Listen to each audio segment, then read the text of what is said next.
Welcome back to American Agenda. Turning now to the Poll Vault, where we bring you the latest and most relevant information from surveys across the country. Here to weigh in is our A-plus panel for the day, former Special Assistant to President Trump, Kelly Sadler, and political analyst Mark Halpern.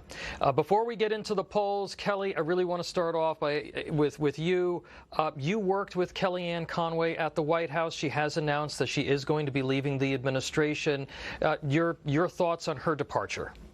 Well, I love Kellyanne. She was wonderful to work with at the White House. She was largely responsible for President Trump's 2016 victory, coming in late in the game as campaign manager, and is a truly hard worker, a loyal soldier for the president, and she will be dearly missed. But I think now is a time to respect her privacy and give her the time that she needs to work on her family with her husband. Well, thank you for that insight.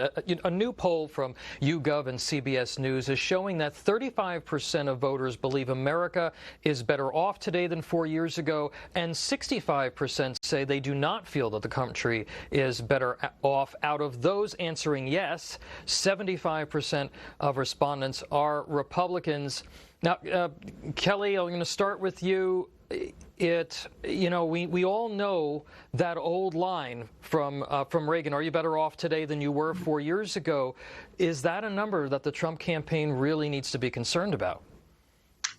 Well, it's a snapshot in time. We're still dealing with the coronavirus. This is an unprecedented pandemic, which is, reflected in these polls. Before it hit, we had the best economy in the world. We were firing on all cylinders, but now we need to confront this crisis. And I think you'll see the president do that this week. He's already taken leadership on the issue. He gets out there in front of the public every day, giving press conferences. I'm glad to see that those have been revived. In terms of the 75% number of Republicans, it shows you just how firmly the Republicans have the president's back, that the Republican Party supports the president's populist agenda, reforming these trade deals, getting in and draining the swamp. So the Republican Party is very much the president's party, and they're very enthusiastic, which will help with turnout come November.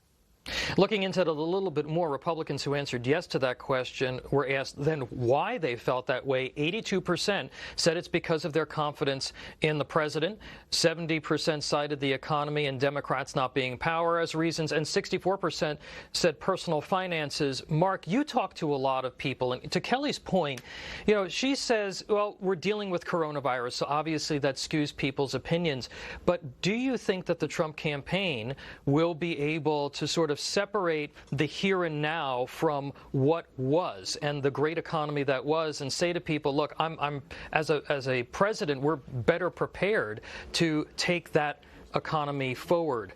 Do you think that they can make that case? Well, I think they're going to have to. The folks I talk to say that number's not going to change very much. The conditions in the country are not going to improve so dramatically between now and Election Day that number is going to flip around. But it does need to get a little bit better. I think what the president needs to do, what you'll see in the convention, is try to convince people that whatever you feel about the past, whatever you feel about the present, that he's better equipped to deal with the future than Joe Biden. And that's a multi-pronged problem to solve. But I think that's where their focus is, knowing, again, that not everyone in the country is going to feel particularly good about the future right now. There was a Wall Street Journal NBC poll that came out over the weekend. There was another poll that out of Pennsylvania, battleground state of Pennsylvania, that showed that people really are starting to trend back to where they usually are at this point in the campaign, even with everything going on, and that they're really focused on the economy. Kelly, do you feel that that ultimately is the greatest strength for Trump going into this convention and into the home stretch here? Well, absolutely. People always vote based on their self-interest and who they think is going to get elected that will benefit them the most. And that always comes down to pocketbook issues. The president built the greatest economy in the world. He did it once. He can do it again.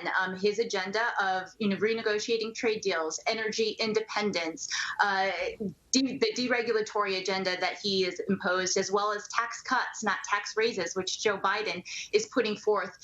The American people know that these pillars work.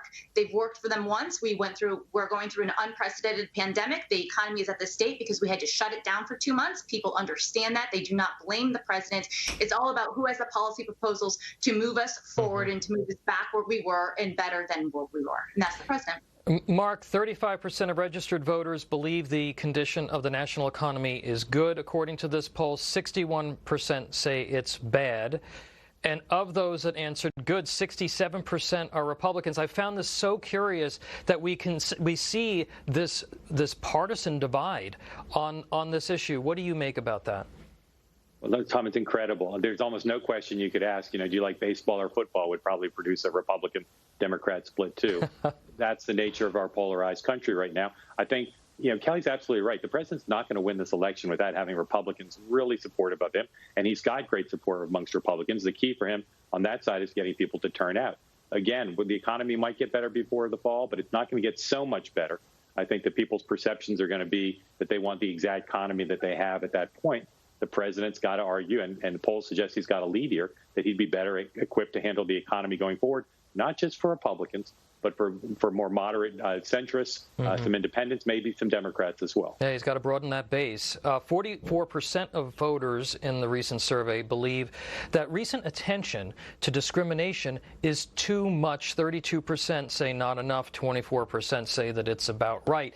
Democrats last week were accused of spending a lot of time on the systemic racism, BLM kind of narrative. And real quick, for each of you, do you believe that this is something that ultimately, if the Democrats push too hard on that narrative, that it will alienate conservative Democrats and independents moving forward? Kelly, go. You first. Absolutely. I think we're seeing a backlash. Just look what happened last night in Wisconsin. That's a battleground state that basically there was rioting in. I think that the Democrats have pushed their hand too far here, and we're seeing the internal battleground states polls tighten because of it. And Mark, your thoughts on that in our remaining few seconds here. I talk to people about it every day. I'm still trying to figure it out. I can tell you that the president definitely thinks this is a winning issue for him, and he'll talk a lot about it. Kelly Sadler, Mark Halperin, thank you so much for joining us. Coming up, we'll be back with more American Agenda after this.